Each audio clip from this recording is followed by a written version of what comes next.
Food farmer ने सारे India को सिर्फ एक वीडियो से बेवकूफ़ बना दिया।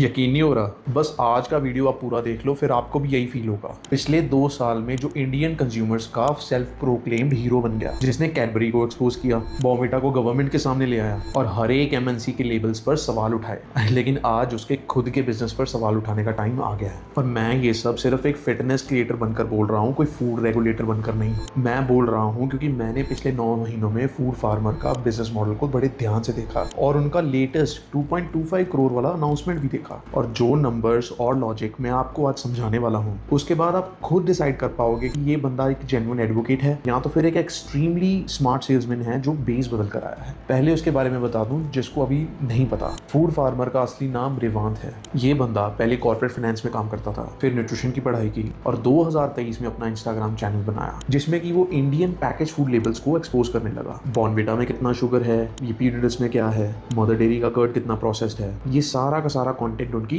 यूएसपी बन गया। The tagline is तैयारी जीत की, but I think the tagline should be तैयारी डायबिटीज की। बॉर्नविटा ने फाइनली अपना शुगर कम कर दिया, एक लीगल नोटिस और 8 महीनों के बाद फाइनली हम जीत गए। एक मल्टीनेशनल कंपनी ने भारत की जनता की बात मान ली और बॉर्नविटा वाला वीडियो तो इतना वायरल हुआ कि गवर्नमेंट ने एक्चुअली एक्शन लिया। ऑनेस्टली ये बहुत इंपॉर्टेंट काम था क्योंकि इंडियन कंज्यूमर को ये इन्फॉर्मेशन चाहिए थी और मैं वो पहला बंदा हूँ जो ये एक्नॉलेज करता है। लेकिन जुलाई 2025 में फूड फार्मर ने एक ब्रांड लॉन्च करी। वो ब्रांड का नाम था ओन, यानी ओनली व्हाट्स नीडेड। एंड तब से ये इक्वेशन पूरी तरह बदल गई। पहले तो ये बंदा न्यूट्रल कंज्यूमर एडवोकेट था, लेकिन अब ये एक सेलर है। पहले तो ये दूसरों के लेवल्स को क्वेश्चन करता था, लेकिन अब ये खुद के लेवल्स को डिफेंड करता है। ये कॉन्फ्लिक्ट ऑफ इंटरेस्ट इतना बेसिक है कि आपको इसी टोन में नोटिस करना चाहिए। डॉक्टर अगर खुद मेडिसिन बेचना शुरू कर दे तो हर एक एडवाइस में अपनी दवाई की रिकमेंडेशन आएगी, ये नेचुरल है। लेकिन फूड फार्मर ने कभी भी ओपनली एक्नॉलेज नहीं किया कि उनका रोल अब चेंज हो गया है एंड वो अभी भी एक कंज्यूमर एडवोकेट का रोल प्ले कर रहे हैं, बल्कि एक्चुअली अब वो एक D2C फाउंडर हैं जिनके पास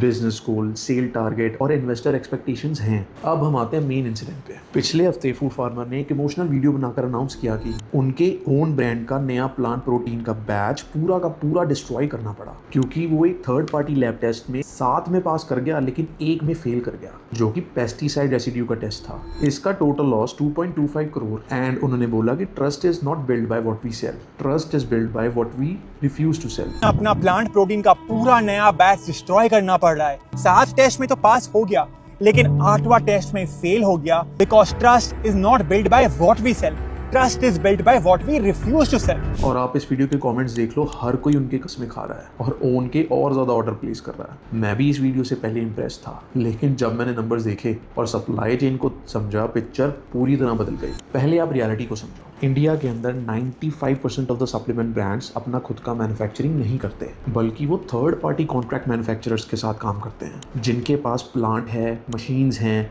और सर्टिफिकेशंस हैं। एंड यहाँ पर ब्रांड का काम सिर्फ लोगो लगाना, ब्रांडिंग करना और डिस्ट्रीब्यूट करना होता है। एंड ऑन भी इससे एक्सेप्शन नहीं है। जब भी रॉ मटेरियल्स में पेस्टिसाइड्स मिलता है, वो प्रॉब्लम एक्चुअली मैन्युफैक्चरिंग के लेवल पे होती है, ब्रांड के लेवल पे नहीं। मटेरियल फिजिकली मैन्युफैक्चरर के वेयर हाउस पे होता है। एंड फेल टेस्टिंग में ब्रांड स्टैंडर्ड प्रैक्टिस ये करती है कि ऑर्डर कैंसिल कर देती है, एडवांस रिफंड मांगती है और नेक्स्ट बैच का वेट करती है। ब्रांड को पूरा बैच अपफ्रंट पे करना पड़े, ऐसा कॉन्ट्रैक्ट इंडस्ट्री में बहुत रेयर है। तो फिर असली सवाल ये उठता है कि फूड फार्मर का 2.25 करोड़ एग्जैक्टली कहाँ आया? प्लांट प्रोटीन का बल्क रॉ मटेरियल इंडिया में रफली 400 to 600 पर केजी पड़ता है और एक टिपिकल बैच 5000 to 10,000 केजी का होता है, यानी कि मैन्युफैक्चरिंग कॉस्ट एक बैच का लगभग 80 लाख to 1.25 करोड़ के बीच में आता है। 2.25 करोड़ का नंबर जो उन्होंने बोला वो फिनिश रिटेल वैल्यू पे लगता है, यानी कि MRP पे, मैन्युफैक्चरिंग कॉस्ट पे नहीं। एंड लॉस हमेशा कॉस्ट पे कैलकुलेट होता है, MRP पे नहीं। ये एक बेसिक फाइनेंस है और हर D2C फाउंडर को ये पता है। तो एक्चुअली डिस्ट्रॉयड मटेरियल का कॉस्ट अगर कहा भी तो वो 80 लाख से 1 करोड़ के बीच में होगा, 2.25 करोड़ नहीं। एंड अगर पेमेंट टर्म स्टैंडर्ड हैं तो वो लॉस भी मैन्युफैक्चरर का है,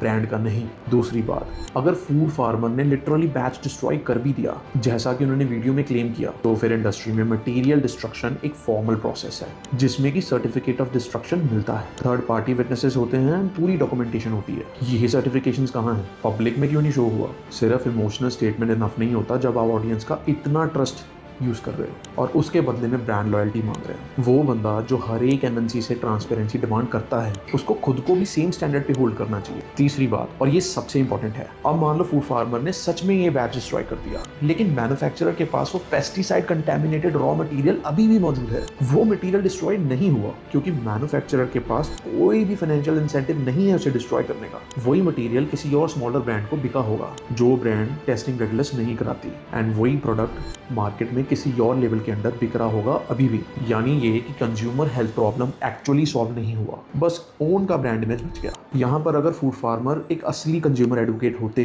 तो फिर वो मैन्युफैक्चरर का नाम पब्लिकली बताते ताकि इंडस्ट्री में सारे के सारे ब्रांड्स अवेयर हो जाएं और कंज्यूमर्स को अलर्ट मिल सके, लेकिन वो नाम तो आज तक नहीं आया। अब इस पे मार्केटिंग एंगल पे बात करते हैं क्योंकि इसको इग्नोर करना नाइव होगा। अब मान लेते हैं कि फूड फार्मर ने सच में 2.25 करोड़ का लॉस किया, बैच को डिस्ट्रॉय किया और ऑनेस्टली ट्रांसपेरेंट थे। फिर भी एक बड़ा ट्रुथ है, इस अनाउंसमेंट से ओन को जो पीआर मिली है, जो ट्रस्ट बिल्ड हुआ है, जो न्यू कस्टमर्स आए हैं एंड जो भी मीडिया कवरेज मिली है, उसकी मॉनेटरी वैल्यू इजीली 10 करोड़ से ज्यादा है। Main stream media coverage free में मिली एंड फिटनेस इन्फ्लुएंसर्स ने ऑटोमेटिक शूटआउट्स दिए, वर्ड ऑफ माउथ वायरल हुआ एंड ब्रांड पोजिशनिंग एकदम से प्रीमियम हो गई। End of the day 2.25 crore claim करके 10 करोड़ का ब्रांड वैल्यू गेन करना ये लॉस नहीं बल्कि मार्केटिंग जीनियस है। KFC, पैटागोनिया और टेस्ला सब ने similar prices to brand placing करी है पिछले 10 सालों में एंड बिजनेस स्कूल में इसकी केस स्टडीज पढ़ाई जाती हैं। और ये सिर्फ इस इंसिडेंट की बात नहीं है, पैटर्न को देखो। बॉर्नविटा के टाइम पे फूड फार्मर कैडबरी को टारगेट कर रहे थे, ठीक था, लेकिन सेम टाइम पे उन्होंने कई सारे सॉफ्ट ड्रिंक्स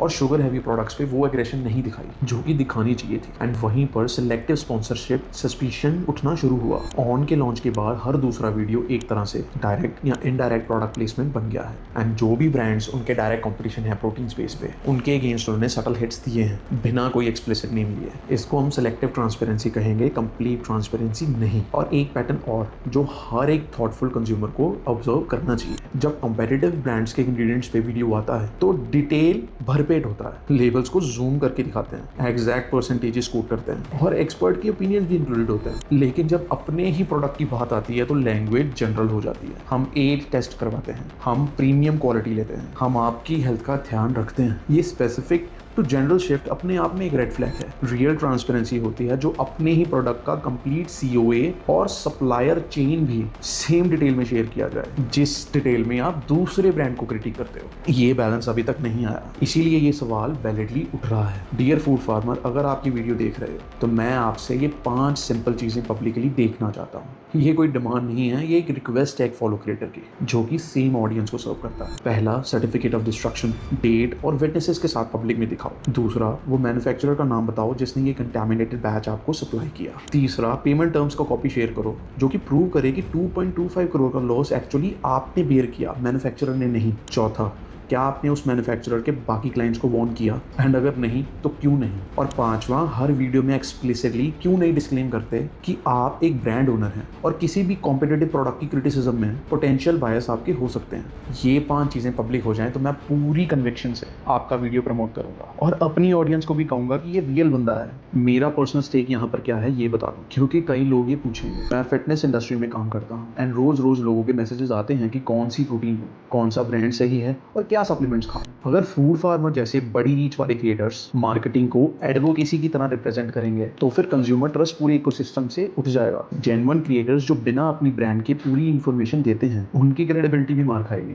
इसलिए ये सिर्फ फूड फार्मर का इशू नहीं है, ये इंडियन क्रिएटर इकोनॉमी का स्ट्रक्चरल इशू है एंड अब इस पे बात करनी ही पड़ेगी। और मैं वही दोहरा देता हूँ जो मैंने शुरू में कहा था, फूड फार्मर ने जेन्युइनली इंडियन कंज्यूमर्स के लिए अवेयरनेस क्रिएट की है और बॉर्नविटा जैसे इश्यूज सबके सामने लाए हैं। ये एक रिस्पेक्ट करने वाली बात है और मैं इससे कभी भी पीछे नहीं हटूंगा। लेकिन रिस्पेक्ट का मतलब साइलेंट रहना नहीं होता, स्पेशली तब जब पैटर्न्स क्लियर हो रहे हों। असली रिस्पेक्ट ये है कि मैं आप पर सेम स्क्रूटनी अप्लाई करूं जो आप दूसरों पे अप्लाई करते हो। अगर आप कैडबरी से ट्रांसपेरेंसी मांग रहे हो तो ऑन से भी मांगी जा सकती है। अगर आप MNC से अकाउंटेबिलिटी मांग रहे हो तो खुद की भी एक्सपेक्ट की जा सकती है। अगर मेरा ये वीडियो आपके साथ फेयर नहीं है और मेरे पॉइंट्स गलत हैं तो आप पब्लिक रिस्पॉन्स दो विद एविडेंस के साथ, और मैं वो पहला बंदा होऊंगा जो अपॉलोजाइज करेगा और ओरिजिनल से ज्यादा लाउडली रिट्रैक्ट करेगा। और आखिरी आखिरी बात ऑडियंस के लिए, क्योंकि ये सबसे इंपॉर्टेंट है। सिर्फ इसलिए ब्लाइंड ट्रस्ट मत करो कि बंदा अच्छा लगता है, इमोशनल स्पीच देता है या वायरल वीडियोस बनाता है। हर एडवोकेट जो ब्रांड बेचता है उसका रोल कन्फ्लिक्टेड है बाय डेफिनेशन। और ये फूड फार्मर की बात नहीं, ये किसी भी क्रिएटर की बात है, इंक्लूडिंग मी।